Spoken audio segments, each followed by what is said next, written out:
Claudia Beamish. Right. Thank you, Convener.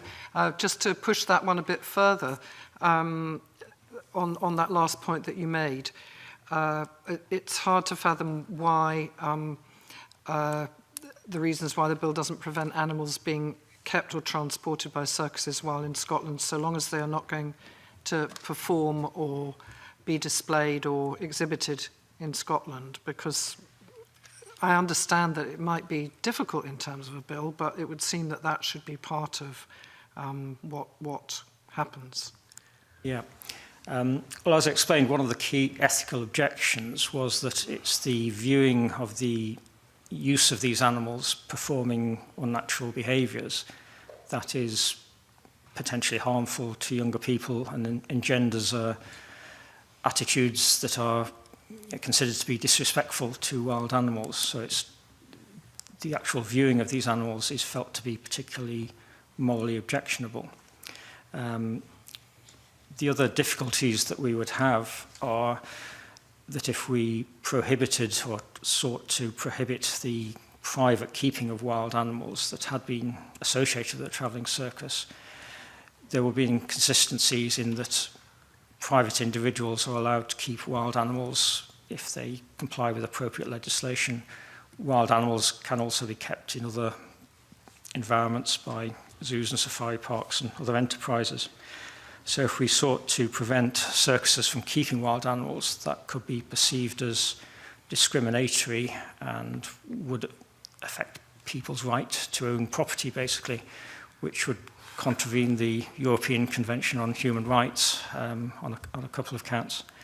We'd also then potentially have a problem of what you actually did with the wild animals. If there was a general prohibition across the UK from people who were associated with travelling circuses from keeping wild animals, there would be the practical problem of what you actually do with the existing wild animals in circuses. And no doubt there'll be stories of animals having to be put down or being rehomed or being separated from the people who regarded them as companions and almost family members in some cases. So there would be this sort of welfare difficulty of what you actually practically did with the wild animals, which were no longer allowed to be kept by people associated with the circuses. Okay, thank you. Can I just raise a question of the definition of wild animal? Because there is an argument that given the potential changes to behaviour, life cycle, or physiology of some wild animals that could occur when they are closely engaged with human beings or practices over a period of time, is there any concern that the definition of wild animals, as we would understand it, could be challenged? Well, the definition that we've used as being animals that are other than animals that are commonly domesticated in the British Isles, we have a similar status for wild animals under the Animal Health and Welfare Scotland Act 2006. And that, I think, has allowed some useful flexibility in interpretation. I think it has been sort of widely understood and accepted.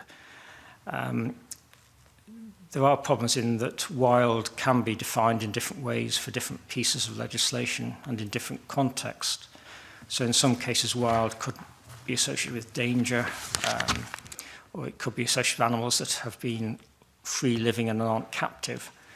But for our particular purposes, under this bill, we have used a definition that is closely related to wording under the Animal Health and Welfare Scotland Act. We feel that provides sufficient explanation, but does allow some flexibility for changes in circumstances.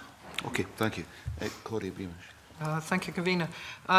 Could I ask you both what other approaches to addressing the issues associated with the use of wild animals in travelling circuses did the Scottish Government consider, and why did they rule these out in favour of the legislative approach? Well, as I've tried to outline, the public demand has really been for complete prohibition of wild animals in travelling circuses.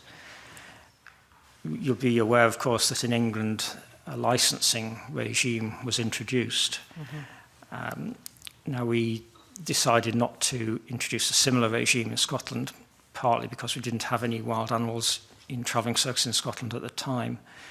But we didn't feel that a licensing regime would really address the key ethical issues that I've outlined, which we think justify complete ban on that particular use of wild animals in travelling circuses. We don't think licensing would address that. That's helpful, thank you.